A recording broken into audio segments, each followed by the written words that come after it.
जय हिंद दोस्तों, आप सभी का स्वागत है exam Guru with study YouTube platform पर। तो भैया आज हम पढ़ते हैं 8 और 9 दिसंबर के करंट अफेयर को देखते हैं। अगर आप चैनल पे नए हैं तो चैनल को लाइक और सब्सक्राइब करना ना भूलें और दोस्तों में भी ज़्यादा से ज़्यादा शेयर करें। तो भैया आज हम पढ़ते हैं करंट अफेयर के बारे में जो आपके हर एक एग्ज़ाम में अत्यंत महत्वपूर्ण है, चाहे आपका वो एसएससी सीजीएल हो, एसएस यूपी ट्रिपल एससी हो और चाहे अदर स्टेट का हो, वो हर स्टेट में आना अनिवार्य होता है। तो भैया स्टार्ट करते हैं। हमारा फर्स्ट क्वेश्चन है, एक जिला एक खेल योजना किस राज्य ने शुरू की है? ऑप्शन ए है Chhattisgarh, option B Uttar Pradesh, option C है मध्य प्रदेश, ऑप्शन डी भैया राजस्थान। तो भैया उत्तर प्रदेश ने एक जिला एक खेल का खेल आयोजन किया शुरू किया है। अब इसके बारे में देख लेते हैं। मुख्यमंत्री योगी आदित्यनाथ ने एक जिला एक उत्पाद की तर्ज पर एक जिला एक खेल योजना लॉन्च की है। यूपी में के 75 जिलों में प्रत्येक में एक खेल की पहचान की जाएगी। एक खेल एक एक जिला एक खेल योजना के तहत खिलाड़ी अपने जिले में निर्देशित खेल का प्रशिक्षण प्राप्त करेंगे। योजना का मुख्य उद्देश्य स्थानीय प्रतिभाओं का पोषण करना, उन्हें राष्ट्रीय और अंतर्राष्ट्रीय चैंपियनशिप के लिए प्रशिक्षण प्राप्त करना है। नेक्स्ट क्वेश्चन देखते हैं। नेक्स्ट क्वेश्चन है, नगर नार में एनएमडीसी के स्टील प्लांट में सरकार कितने प्रतिशत हिस्सेदारी बेचेगी? तो भैया ऑप्शन हमारा फर्स्ट करेक्ट है, 50.79% हिस्सेदारी बेच रही है। वित्त मंत्रालय नगर नार में एनएमडीसी के इस्पात संयंत्र के लिए प्रारंभिक बोली आमंत्रित की है। वित्त मंत्रालय ने कंपनी में 50.79% हिस्सेदारी बेचने की पेशकश की है।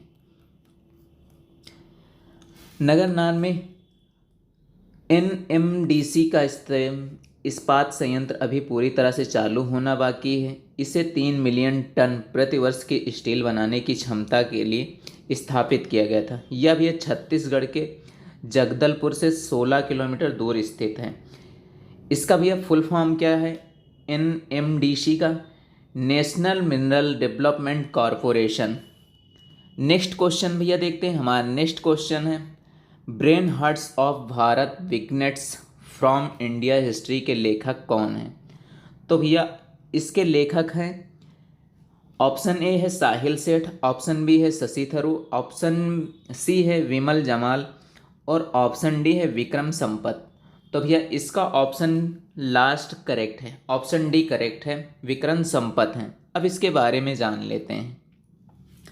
विक्रम संपत ने brave hearts of Bharat vignettes from India history नामक पुस्तक लॉन्च की है। इस मौके पर मुख्य अतिथि कौन थे? केंद्रीय मंत्री राजीव चंद्रशेखर थे।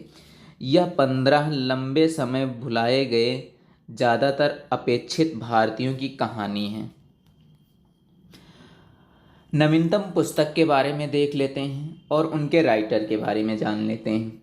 अंबेडकर ए लाइफ शशि थरूर ने, ए कन्फ्यूज माइंड स्टोरी साहिल सेठ की है, द कॉर्बन पेपर्स भैया अक्षय शाह की है, रजनी के मंत्र पीसी बालसुब्रमण्यम की है, the tiger of Dras Meena mayor की है, queen of fire Devika Rangachari की है और फ्लेयर्स गवर्नेंस किरण बेदी की है। नेक्स्ट क्वेश्चन देखते हैं भैया। नेक्स्ट क्वेश्चन हमारा है, G20 शेरपा की पहली बैठक कहाँ शुरू हुई है? Option A Jaipur, option B Udaipur, option C है बेंगलुरु, ऑप्शन डी है नई दिल्ली। तो भैया G20 शेरपा की पहली बैठक वो उदयपुर राजस्थान में शुरू हुई है। अब इसके बारे में जान लेते हैं। G20 शेरपा की पहली बैठक 4 से 7 दिसंबर तक राजस्थान के उदयपुर में होगी। 4 से 7 दिसंबर तक राजस्थान के उदयपुर में हुई थी। भारत शेरपा अमित कांत बैठक के मुख्य अध्यक्षता करेंगे। शेरपा G20 के सदस्यों के नेताओं के निजी दूत होते हैं। वे वर्ष के दौरान बातचीत, शिखर सम्मेलन के लिए कार्यक्रम की चर्चा और G20 के महत्वपूर्ण कार्य समन्वयन की निगरानी करते हैं। G20 शेरपा की बैठक उदयपुर को अंतर्राष्ट्रीय पर्यटन स्थल के रूप में प्रस्तुत करने के लिए सहायता मिलेगी। नेक्स्ट देखते हैं इसके बारे में। भारत 1 दिसंबर को 1 वर्ष के लिए G20 की अध्यक्षता संभाली है। G20 में 19 देशों और यूरोपीय संघ का संगठन है। G20 की स्थापना 1999 में की गई थी। भारत प्रारंभ से इसका सदस्य है। G20 वैश्विक सकल घरेलू उत्पाद के 25%, विश्व की 66% अधिक जनसंख्याओं और 75% व्यावसायिक कारोबार का प्रतिनिधित्व करता है। नेक्स्ट क्वेश्चन देखते हैं भैया। कौन सा राज्य अलग दिव्यांग विभाग की स्थापना करेगा? Option A Maharashtra, option B Madhya Pradesh, option C Rajasthan, option D Chhattisgarh. भैया तो महाराष्ट्र राज्य ने दिव्यांगों के लिए अलग एक विभाग बनाने की स्थापना की है। इसके लिए उन्होंने अपना बजट भी जारी कर दिया है। महाराष्ट्र के सीएम एकनाथ शिंदे ने घोषणा की है कि राज्य सरकार अलग अलग दिव्यांग व्यक्तियों के कल्याण के लिए एक अलग दिव्यांग विभाग स्थापित करेगा। सरकार ने इसके लिए 1143 करोड़ रुपए आवंटित किए गए हैं। उन्होंने कहा है महाराष्ट्र ऐसा विभाग रखने वाला देश का पहला राज्य होगा। हर साल 3 दिसंबर को दिव्यांग व्यक्तियों के लिए अंतर्राष्ट्रीय दिवस के रूप में मनाया जाता है। दिव्यांग अंतर्राष्ट्रीय दिवस 3 दिसंबर को मनाया जाता है। महाराष्ट्र के बारे में कुछ फैक्ट जान लेते हैं। 1 मई 1960 बॉम्बे राज्य को मराठी भाषा और महाराष्ट्र और गुजराती भाषा गुजरात में विकसित किया गया था। महाराष्ट्र की सीमा कितने राज्यों से साझा करती है? गुजरात से साझा करती, मध्य प्रदेश, छत्तीसगढ़, तेलंगाना, कर्नाटक, गोवा, दादर नागर और हवेली से भी इसकी सीमाएं साझा करती हैं। राजधानी मुंबई है। सीएम कौन है? एकनाथ शिंदे हैं और राज्यपाल हैं भगत सिंह कोश्यारी हैं। नेक्स्ट क्वेश्चन इसके बारे में देख लेते हैं। वन एवं राष्ट्रीय उद्यान देख लेते हैं। चंदौली राष्ट्रीय उद्यान सतारा, कोल्हापुर, सांगली जिला। संजय गांधी बोरवली राष्ट्रीय उद्यान मुंबई में है। खडोबा राष्ट्रीय उद्यान चंद्रपुर। गुगमामाल राष्ट्रीय उद्यान अमरावती। एलिफेंटा गुफाएं यूनेस्को विश्व धरोहर स्थल में भी शामिल की गई। भारतीय नौसेना दिवस कब मनाया गया? ऑप्शन ए है भैया 4 दिसंबर, ऑप्शन बी है 5 दिसंबर, ऑप्शन सी है 2 दिसंबर और ऑप्शन डी है 1 दिसंबर।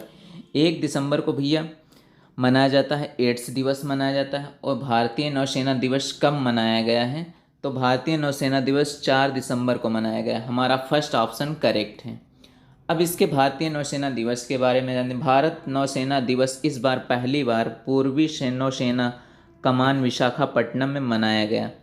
1972 से हर साल 4 दिसंबर को भारत में नौसेना दिवस के रूप में मनाया जाता है। यह दिन 1971 के भारत पाकिस्तान युद्ध के दौरान भारतीय नौसेना की भूमिका के सम्मान के लिए मनाया जाता है। नौसेना दिवस इस वर्ष नौसेना दिवस समारोह विशाखापट्टनम में आयोजित किया गया। यह पहली बार है कि नौसेना दिवस समारोह दिल्ली के बाहर आयोजित किया गया। यह भैया पहली बार है कि नौसेना दिवस दिल्ली से बाहर विशाखापट्टनम में मनाया गया है। नौसेना दिवस भारतीय नौसेना के बारे में जान लेते हैं। भारतीय नौसेना की स्थापना 26 जनवरी 1950 में हुई थी। यह केंद्रीय रक्षा मंत्रालय के अंतर्गत आता है। राष्ट्रपति नौसेना का सर्वोच्च कमांडर होता है। वर्तमान समय में नौसेना के अध्यक्ष एडमिरल आर हरिकुमार हैं। नौसेना दिवस कब मनाया जाता है? 4 दिसंबर को भैया नौसेना दिवस मनाया जाता है। बैडमिंटन एशियाई जूनियर चैंपियनशिप में कितने मेडल जीते हैं? भारत ने भैया 5 मेडल जीता है। हमारा ऑप्शन सी करेक्ट है। थाईलैंड में आयोजित बैडमिंटन एशियन जूनियर चैंपियनशिप में भारत ने 5 मेडल जीता है, जिसमें से 3 सिल्वर मेडल हैं और 2 ब्रॉन्ज मेडल शामिल हैं। उन्नति हुड्डा ने सिल्वर मेडल जीता है। उन्नति हुड्डा ने एशियाई जूनियर चैंपियनशिप में अंडर 17 महिला एकल फाइनल में प्रवेश करने वाली पहली भारतीय बनकर इतिहास रचा है। अनीस थोनाई अंडर अंडर 15 पुरुष एकल में रजत पदक जीता है। अर्श मोहम्मद व संस्कार शाश्वत पुरुष अंडर 17 युगल में रजत पदक जीता है। बैडमिंटन एशियन जूनियर चैंपियनशिप के 2022 के बारे में भी जान लेते हैं। बैडमिंटन एशियन जूनियर चैंपियनशिप 2022 का आयोजन बैडमिंटन एशिया द्वारा 29 नवंबर से 4 दिसंबर तक थाईलैंड में आयोजित किया गया था। एशिया शिप्स पुरुषों और महिलाओं के अंडर 15 और अंडर 17 वर्ग के लिए आयोजित की गई। यह पहली बार 1997 में आयोजित किया गया था और हर साल इसका आयोजन किया जाता है। इसका आयोजन भी पहली बार कब हुआ था? 1997 में इसका पहली बार आयोजन हुआ था। क्वेश्चन देखते हैं, इसहक हर्जोग किस देश की यात्रा करने वाले पहले इजरायली राष्ट्रपति बने हैं? Option A Qatar, option B UAE, option C Bahrain और ऑप्शन डी भी है जॉर्डन। तो बहरीन की यात्रा करने वाले पहले इजरायली राष्ट्रपति भैया बने हैं। अब इनके बारे में जान लेते हैं। 2022 में दोनों देशों के संबंधों के सामान्य होने के बाद किसी इजरायली राष्ट्रपति बहरीन की यात्रा पर पहली बार आए हैं। इजरायली मिस्र और जॉर्डन के साथ भी शांति संबंधियों पर पहुंचा है। नप्तली बेनेट बहरीन के साथ रक्षा समझौते पर हस्ताक्षर करने वाले पहले प्रधानमंत्री बने हैं। बहरीन के बारे में भी यह जान लेते हैं। राजधानी मनामा, राजभाषा अरबी, धार्मिक आधिकारिक धर्म भैया इस्लाम है और मुद्रा क्या है? बहरीन दिनार है। प्रधानमंत्री सलमान बिन अहमद अल खलीफा हैं। नेक्स्ट क्वेश्चन देखते हैं भैया।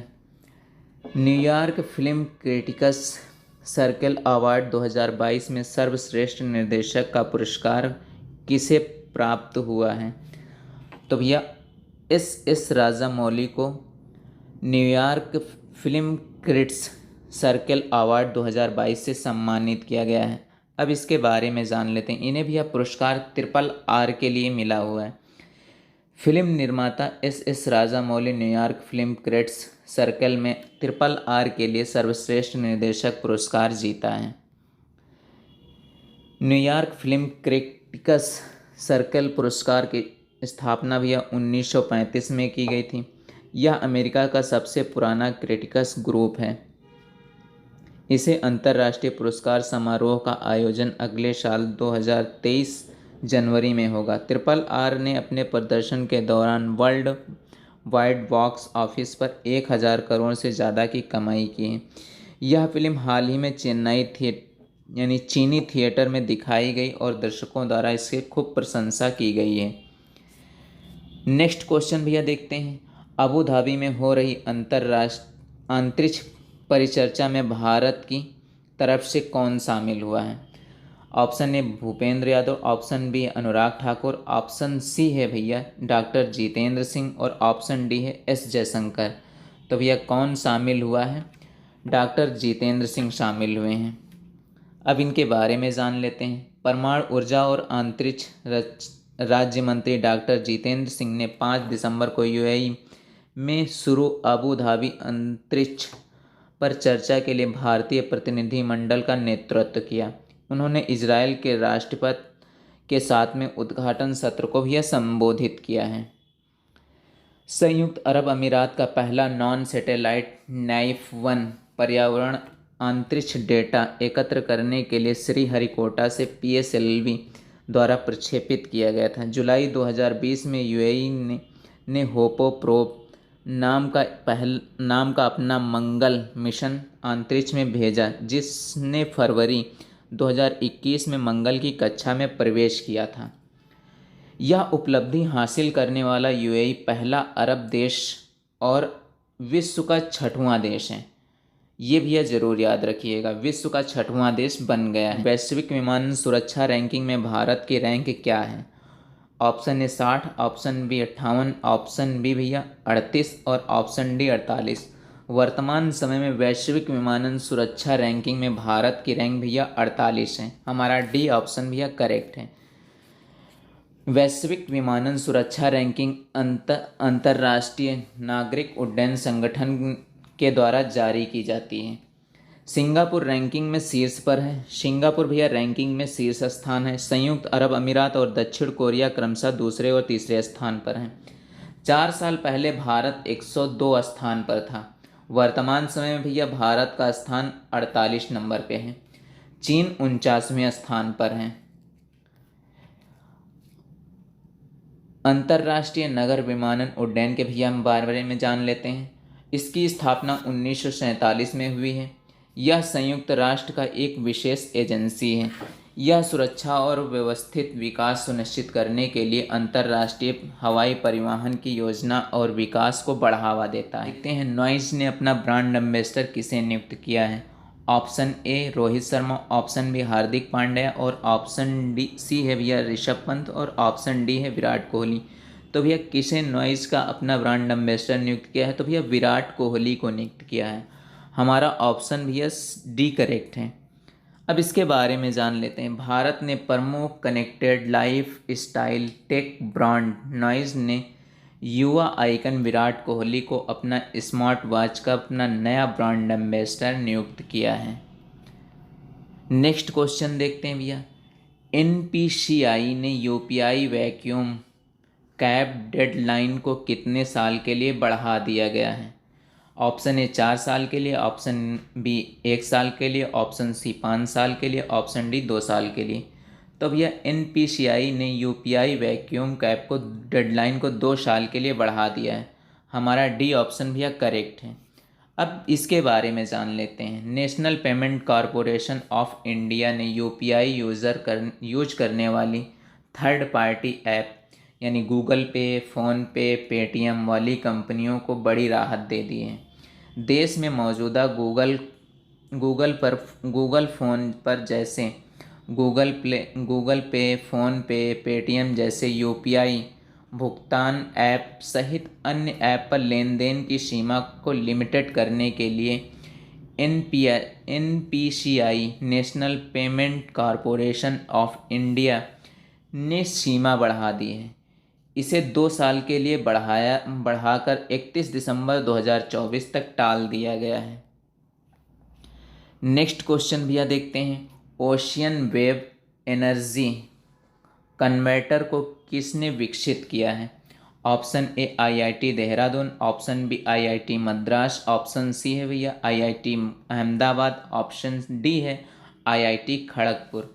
तो भैया ऑप्शन बी हमारा करेक्ट है। आईआईटी मद्रास ने भैया इसे विकसित किया है। आईआईटी मद्रास ने सिदुजा फर्स्ट नामक एक ओशियन वेव एनर्जी कन्वर्टर्स उपकरण को विकसित किया है। इसके माध्यम से समुद्री तरंगों से बिजली उत्पन्न की जा सकती है। इस उपकरण को तमिलनाडु के तूतीकोरिन तट के पास 20 मीटर की गहराई में तैनात किया जाएगा। यह उपकरण भारत के गहरे जल मिशनों को पूरा करने और नीली अर्थव्यवस्था को बनाने में मदद करेगा। नेक्स्ट क्वेश्चन देखते हैं भैया। नवीनतम परमाणु स्टील बम्बर B-21 को किस देश ने लॉन्च किया है। Option A America, option B रूस, ऑप्शन सी भारत और ऑप्शन डी जापान। तो भैया अमेरिका ने नवीनतम परमाणु स्टील बम्बर B-21 को भैया लॉन्च किया है। अब इसके बारे में जान लेते हैं। ये भैया B-21 बम्बर है। B-21 परमाणु के साथ साथ घातक हथियार भी ले जा सकता है। एयर डिफेंस सिस्टम द्वारा B-21 का पता लगाना मुश्किल भी है। वर्तमान में केवल 3 देश बम वर्षक विमान उड़ाते हैं। अमेरिका है, रूस है और चीन है। अमेरिका के पास रणनीतिक बम वर्षक B-1, B-2, B-3 हैं। 2021 में चीन ने नवीनतम और सबसे शक्तिशाली बम्बर S-20 को शामिल किया था। नेक्स्ट क्वेश्चन भैया देखते हैं। वनडे क्रिकेट में भारत के लिए 6वें सबसे ज़्यादा रन बनाने वाले पूर्व बल्लेबाज एम अजहरुद्दीन को किसने पीछे छोड़ा है। Option A Shikhar Dhawan, option B Lokesh Rahul, option C है रोहित शर्मा, ऑप्शन डी भैया ऋषभ पंत। तो भैया किसने छोड़ा है। रोहित शर्मा ने भैया एम अजहरुद्दीन को पीछे छोड़ दिया है। अब इनके बारे में जान लेते हैं। भारतीय क्रिकेट रोहित शर्मा ने वनडे क्रिकेट में भारत के लिए 6वें सबसे ज़्यादा रन बनाने वाले पूर्व बल्लेबाज अजहरुद्दीन को पीछे छोड़ दिया है। उन्होंने 4 दिसंबर 2022 में ढाका में बांग्ला के खिलाफ भारत के पहले वनडे के दौरान यह रिकॉर्ड बनाया है। रोहित शर्मा ने अपने वनडे करियर में 29 शतक और 45 अर्धशतक बनाए हैं। रोहित शर्मा ने वनडे क्रिकेट में 264 सर्वश्रेष्ठ व्यक्तिगत स्कोर हैं, जो कि एक दिवसीय मैचों में अब तक का सबसे सर्वोच्चतम स्कोर है। नेक्स्ट क्वेश्चन भैया देखते हैं। राजस्व खुफिया निर्देशालय DRI ने 5 से 6 दिसंबर 2022 को अपने स्थापना दिवस को कौन सी वर्षगांठ मनाई है? ऑप्शन ए 60, ऑप्शन बी 62वीं, ऑप्शन सी है 64वीं, ऑप्शन डी है 65वीं। तो भैया राजस्व खुफिया निर्देशालय ने 5 से 6 दिसंबर 2022 को अपनी 65वीं वर्षगांठ मनाई है। हमारा ऑप्शन डी भैया करेक्ट है। अब इसके बारे में जान लेते हैं। राजस्व खुफिया निर्देशालय ने 5 से 6 दिसंबर 2022 को अपने स्थापना दिवस पर 65वीं वर्षगांठ मनाई है। केंद्रीय वित्त मंत्री निर्मला सीतारमण ने केंद्रीय वित्त राज्य मंत्री पंकज चौधरी के साथ 2 दिवसीय कार्यक्रम का उद्घाटन किया है। राजस्व खुफिया निर्देशालय तस्करी विरोधी मामलों, प्रमुख खुफिया और प्रवर्तन एजेंसी है। राजस्व खुफिया निर्देशालय की स्थापना भैया 4 दिसंबर 1957 में की गई थी। इसका मुख्यालय कहाँ है? तो इसका मुख्यालय भैया नई दिल्ली में है। नेक्स्ट क्वेश्चन भैया देखते हैं। हाल ही में आर वेंकट रमन ने 109वीं जयंती 4 दिसंबर को मनाई गई। उन्होंने भारत के कौन से राष्ट्रपति के रूप में कार्य किया है? तो भैया ऑप्शन ए तीसरे, ऑप्शन बी है भैया 7वें, ऑप्शन बी भैया 8वें, ऑप्शन डी है 10वें। तो भैया कौन से नंबर के राष्ट्रपति के रूप में कार्य किया है? तो इन्होंने भैया 8वें राष्ट्रपति के रूप में कार्य किया है। अब इनके बारे में भैया देख लेते हैं। आर वेंकट रमन की 109वीं जयंती पर 4 दिसंबर को मनाई गई। आर वेंकट रमन का जन्म 4 दिसंबर 1910 को तमिलनाडु में हुआ था, राजामंद गांव में हुआ था। आर वेंकट रमन ने भारत के 8वें राष्ट्रपति के रूप में कार्य किया। उन्होंने 1942 में भारत छोड़ो आंदोलन में भाग लिया। संविधान सभा के सदस्य के रूप में नियुक्त किया गया था। नेक्स्ट क्वेश्चन भैया देखते हैं। नेक्स्ट क्वेश्चन और मोस्ट इम्पॉर्टेंट क्वेश्चन है। हाल ही में किस राज्य ने दवाई पहुंचाने के लिए पहला ड्रोन स्टेशन बनाया है? Option A Tripura, option B Nagaland, option C Assam और ऑप्शन डी मेघालय। तो भैया किस राज्य ने पहला अपना ड्रोन स्टेशन बनाया है? तो भैया ऑप्शन डी हमारा करेक्ट है। मेघालय ने पहला अपना दवाई पहुंचाने के लिए पहला ड्रोन स्टेशन बनाया है। नेक्स्ट इसके बारे में जान लेते हैं। दवाई पहुंचाने के लिए भारत का पहला ड्रोन स्टेशन मेघालय के वेस्ट गोरा हिल्स जिले में जिंगजल अनुमंडलीय अस्पताल में स्थापित किया गया है। मेघालय ड्रोन का उपयोग से दवाई पहुंचाने वाला पहला राज्य बन गया है। यह वर्टीप्लेन X3 ड्रोन ने 36 मिनट में 1.5 किलो दवाई प्राथमिक स्वास्थ्य केंद्र पहुंचाई है। बाढ़ और भू श्रृंखला अक्सर मेघालय के सार्वजनिक स्वास्थ्य आपूर्ति श्रृंखला को बाधित करती हैं। ड्रोन का इस्तेमाल टीकों, दवाओं और आपातकालीन किटों पहुंचाने के लिए किया जाएगा। ड्रोन की पेलोड क्षमता भी 3 से 5 किलोग्राम है। मेडिकल के क्षेत्र में ड्रोन का उपयोग करने वाला पहला राज्य भैया मेघालय बना हुआ है। ये मोस्ट इम्पॉर्टेंट है, ये आपके एग्ज़ाम में आ सकता है। अब मेघालय के बारे में भैया जान लेते हैं। राजधानी है शिलांग है। राज्यपाल BD मिश्रा जिनके ऊपर भैया अतिरिक्त प्रभार है। मुख्यमंत्री कनराड संगमा नृत्य है इसका और बांग्ला है इसका। और त्यौहार भैया कौन है? गज यात्रा है, वेदिन खलम है और बांग्ला उत्सव इसका प्रमुख उत्सव यानी त्यौहार है। मेघालय जल नीति बनाने वाला देश का पहला राज्य बना है। मेघालय में भारत का सबसे लंबा रोड आचार्य ब्रिज बनाया गया है। नेक्स्ट और भैया लास्ट क्वेश्चन देखते हैं। हमारा लास्ट क्वेश्चन है, लोंगेवाला युद्ध की 91वीं यानी 51 वर्षगांठ के अवसर पर किस राज्य में पराक्रम दिवस मनाया गया? ऑप्शन ए है हिमाचल प्रदेश, ऑप्शन बी है राजस्थान, ऑप्शन डी है गुजरात और ऑप्शन डी उत्तराखंड। तो भैया राजस्थान में मनाया गया है। अब इसके बारे में जान लेते हैं। 1971 के युद्ध के दौरान लोंगेवाला युद्ध में भारत की जीत की 91वीं यानी 51 वर्षगांठ को चिन्हित करने के लिए 5 दिसंबर को राजस्थान के जैसलमेर सैन्य स्टेशन पर लोंगेवाला युद्ध स्मारक में पराक्रम दिवस मनाया गया। भारत और पाकिस्तान के बीच 1971 में लोंगेवाला का युद्ध सबसे बड़ी और सबसे निर्णायक लड़ाइयों में से एक थी।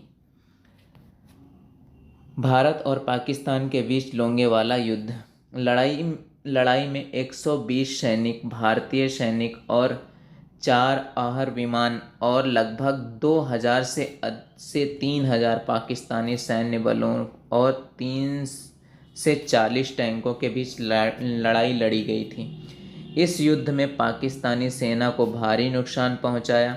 लगभग 200 सैनिक मारे गए। लोंगेवाला की लड़ाई 3 दिसंबर को भैया भड़की थी और इस जो युद्ध प्रारंभ हुआ 3 दिसंबर से भैया चालू हुआ था। 4 दिसंबर से और 7 दिसंबर 1971 तक इसकी लड़ाई चली। तो भैया आज के हमारे सारे क्वेश्चन कंप्लीट हो गए। मिलते हैं एक नेक्स्ट वीडियो के साथ में, तब तक के लिए धन्यवाद।